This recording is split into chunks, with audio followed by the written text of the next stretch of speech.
کسی انسان میں خوبی دیکھو تو اسے بیان کرو، لیکن اگر خامی دیکھو تو وہاں تمہاری خوبی کا امتحان ہے۔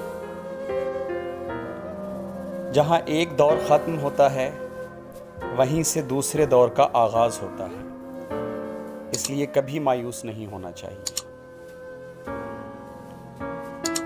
خوش نصیب انسان وہ ہے جو اپنے نصیب پر خوش ہو۔ سب دیے ہم نے خود بجھا ڈالے، اب ہواؤں سے ڈر نہیں لگتا۔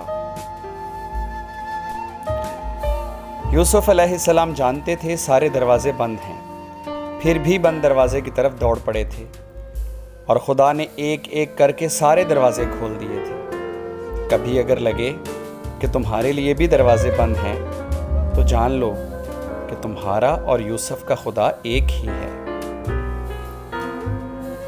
اتنا تو معلوم ہے ہم جلدی میں ہیں، لیکن جلدی کس بات کی ہے یہ نہیں پتا۔ سجدے کی خوبصورتی یہ ہے کہ ہم فرش پر سرگوشی کرتے ہیں اور وہ عرش پر سنی جاتی ہے۔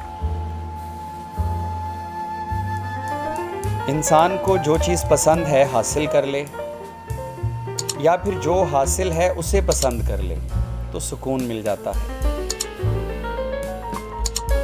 لوگ دوست چھوڑ دیتے ہیں، بحث کو نہیں چھوڑتے۔ پھول کی طرح زندگی گزارو تاکہ مرنے کے بعد بھی آپ کی خوشبو باقی رہے۔